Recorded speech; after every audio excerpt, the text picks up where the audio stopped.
मुझे आपने बोलने का मौका दे दिया। मैं एनसीपी शरद पवार पार्टी से हूँ। आदरणीय शरद पवार साहब से कृपा से मैं ये सभागृह में हूँ।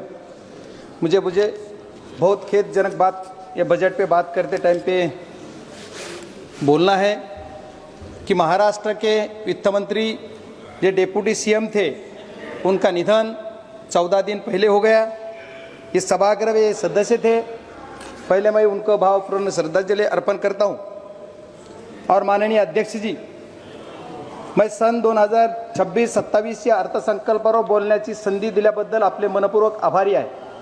महोदय, यावेळच्या अर्थसंकल्पामध्ये सरकारचा कोणता स्पष्ट दृष्टिकोन, ठोस धोरण किंवा देशवासियांसाठी काहीतरी करण्याची ठाम इच्छाशक्ती दिसून येत नाही। हा अर्थसंकल्प घाईघाईत कोणताही सखोल विचार न करता जमिनीवरील वास्तव्याने समजून तयार करण्यात आलेला नाही। नेहमीप्रमाणे यालाही अर्थसंकल्प न म्हणता सरकारचा आणखी एक जुमला बजेट म्हणणे अधिक योग्य होईल। महोदय, मी या सभागृहापूर्वी काही महत्त्वाचे मुद्दे मांडू इच्छितो। मागील अर्थसंकल्पात मांडलेले मुद्दे यावेळेस केवळ रंगरंगटी करून नव्या स्वरूपात पुन्हा सादर करण्यात आलेले आहेत।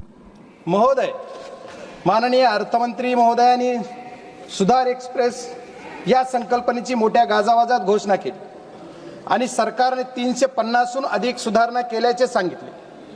मात्र 350 सुधारणा नेमक्या कोणत्या याचा तपशील देण्यात आलेला नाही। जीएसटी सोडल्यास कोणताही ठोस सुधारणा झाली हे स्पष्ट होत नाही। जीएसटी सारखा विषय गोरगरिबांना लुटण्याचा विषय जीएसटी मध्ये होतो।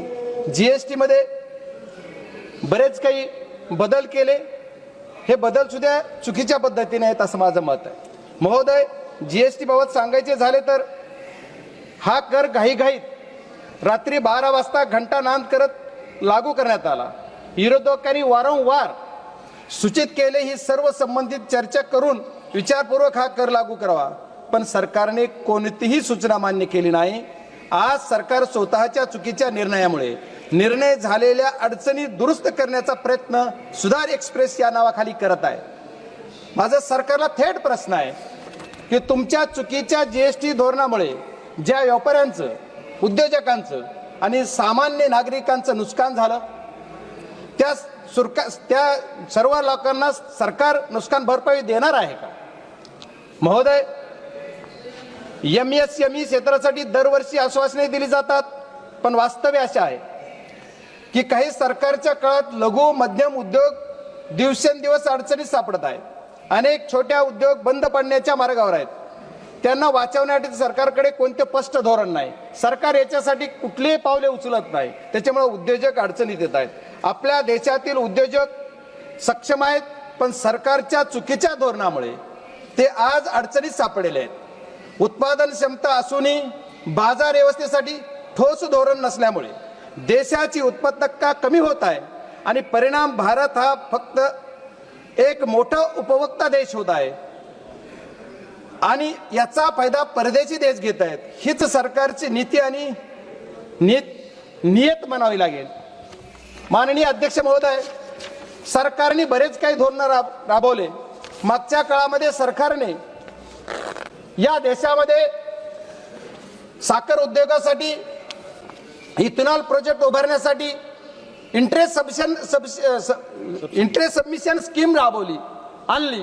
इंटरेस्ट सबमिशन या नावाखाली करोडो रुपयाचे प्रोजेक्ट उद्योजकांनी उभे केले, साखर कारखानदारांनी उभे केले आणि त्याचा परिणाम काय झाला तर मागच्या 2 वर्षापूर्वी 7 डिसेंबर 2023 ला रातोरात एक 2 वळीचं पत्र काढलं आणि सांगितलं इथेनॉल प्रोडक्शन बंद करा। माननीय अध्यक्ष महोदय, आपके माध्यम से मैं अर्थ मंत्री जी के कहना चाहता हूं कि अध्यक्ष अर्थ मंत्री जी ने ये करने से उद्योजक है उनका कितना घाटा हो गया, ये कभी सभागृह को बोलना चाहिए, देशवासियों को बोलना चाहिए। परिणाम क्या हो गया तो ये देश के जो किसान है, किसान का जो माल पैसा मिलने वाला था, किसान का पैसा उनको कम मिल गया क्योंकि ये रातों रात बंद कर दिया। ये बहुत बड़ी बात है। इथेनॉल प्रोजेक्ट 200, 400, 500 करोडचे उभे केले आणि 500 करोडचे इथेनॉल प्रोजेक्ट उभे केले तर त्याचा इंटरेस्ट सबमिशनची जी स्कीम आहे त्याच्या ती बंद तर झालीच, पण त्यांचं जे इंटरेस्ट सबमिशनचं जे पैसे आहेत जे सरकारनं वाटायची हमी दिली, 2-2, 3-3 वर्ष त्यांचे पैसे मिळत नाहीत, ही सरकारची नियत उद्योजक संपवायची आहे असं माझं मत आहे. त्याच्यामुळे सरकारने त्याच्यावर सुद्धा काहीतरी ठोस पाऊल उचलला पाहिजे. एवढंच नाही तर किसान जे ऊसाचे शेतकरी आहेत, ऊस उत्पादक शेतकऱ्यांसाठी साखरला MSP लागू करायची. दरवर्षी FRP वाढली जाते पण MSP वाढत नाहीये. जर FRP तुम्ही दरवर्षी वाढवता, खूप आनंदाची गोष्ट आहे की शेतकऱ्याला FRP पण पैसा मिळाला पाहिजे, पण साखरेची MSP कोण वाढवणार? सरकारला आपल्या माध्यमातून मी एवढीच विनंती करणार आहे की तुम्ही MSP पण वाढवा.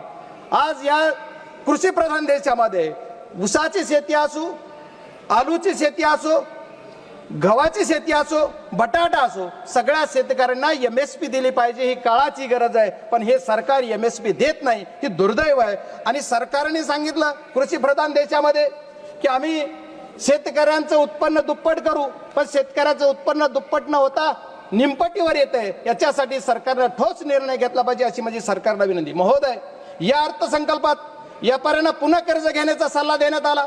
याचा अर्थ सरकारला प्रत्येक व्यापारी कायम कर्जाच्या ओझ्याखाली राहावा असं वाटतंय. महोदय, बनारस पाटणा येथे जलमार्गावरील जहाज दुरुस्ती कारखान्याची घोषणा करण्यात आली.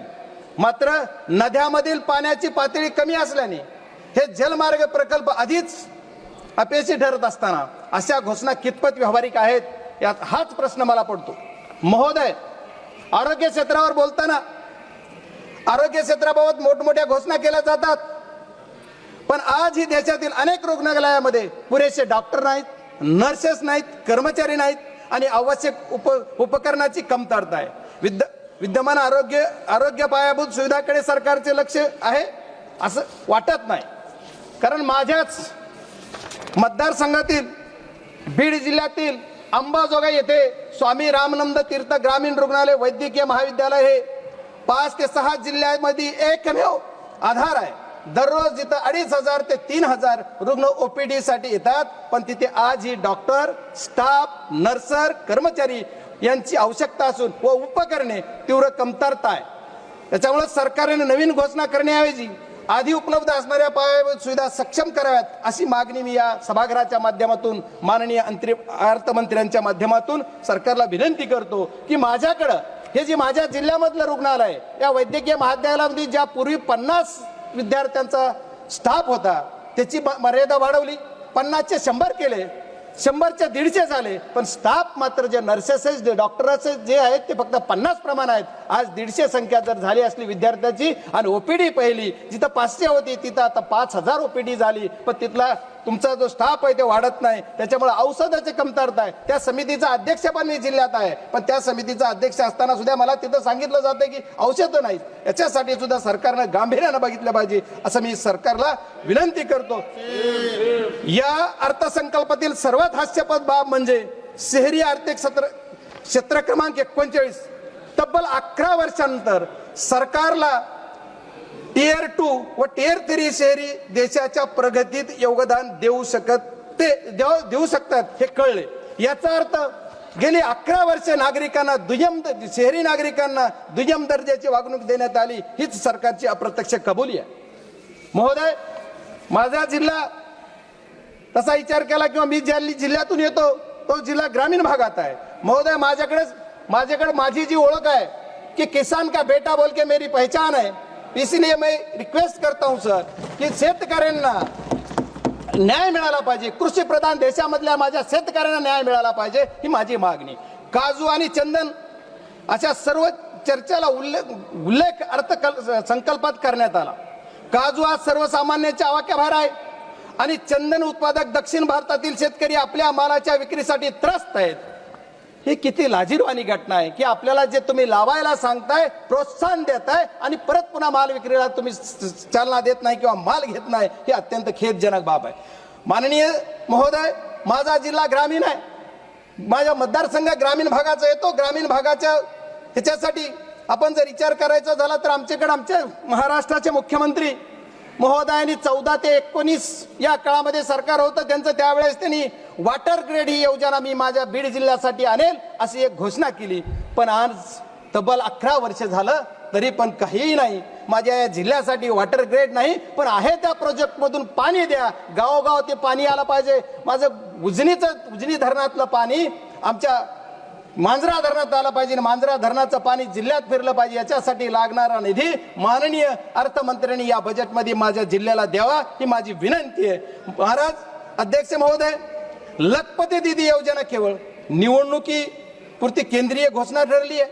देशातील महिलांच्या सुरक्षेचा प्रश्न मात्र अजूनही त्यासाठी सरकारचं कोणतंही ठोस पाऊल नाहीये, कुठलं धोरण नाही. महिलांसाठी अन्याय, महिलांसाठी अत्याचार, दर दिवस रेप्स एवढे प्रकार घडतात. सरकार त्यांना कुठं ठोस असा निर्णय घेऊन त्यांना संरक्षण देत नाही. महोदय एवढेच नाही तर सरकारच्या बऱ्याच योजना आहेत. आता अर्थमंत्री गेलेत, मला त्यांना विचारायचं आपल्या माध्यमातून की सरकारची PMJSY म्हणजे ग्रामीण विकास या अर्थसंकल्पात प्रचंड कमतरता आहे. सर 2 मिनिट में कंक्लूड करता हूं प्लीज. PMJSY नावाची योजना जी सरकारची आहे, या PMJSY योजनेचा टप्पा 3 एकाही कामाला मंजुरी नाही. आज 2 वर्ष मी खासदार होऊन झाले, एकाही कामाला मंजुरी नाही. 1 single work no sanction. Sir इसलिए मैं कहता हूं कि सब जल्द से जल्द ये देना चाहिए. सर सरकार की और एक घोषणा है, हर घर घर जल और नल. ये योजना के अंदर 50 करोड़ रुपया पिछले बजट में से खर्चा नहीं हुआ और मेरे जिले के अंदर 1 रुपया ही नहीं दिया. सर क्यों?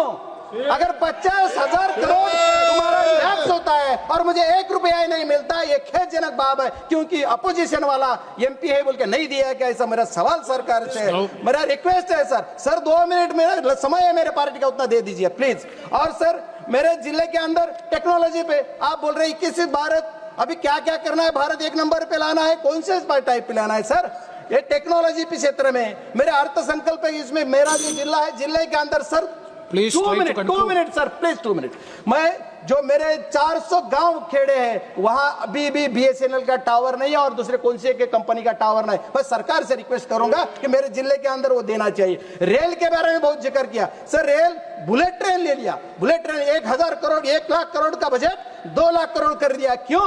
और मेरे इधर कुछ क्या किया है? हमारे महाराष्ट्र के अंदर खाली अर्बन के लिए सरकार चलती है, रूरल के लिए क्यों नहीं है? मेरे जिले के अंदर जो मेरा एक सेकंड, मेरे जिले के अंदर एक ही प्रोजेक्ट की मांग थी मेरी, और सरकार से अर्थमंत्री से मेरे रिक्वेस्ट है, मेरा जो धाराशिव से लेके बीड़ से लेकर संभाजीनगर का रेल मार्ग, इसी के लिए कुछ ना कुछ बजट की तरतूद होना चाहिए. और ये गरीब के किसान के बेटे के जो मतदार संघ है उसी के लिए अर्थमंत्री दे देंगे. Sir last second last sir, या अर्थसंकल्पात देशाच्या मी लास्ट बोल रहा हूं.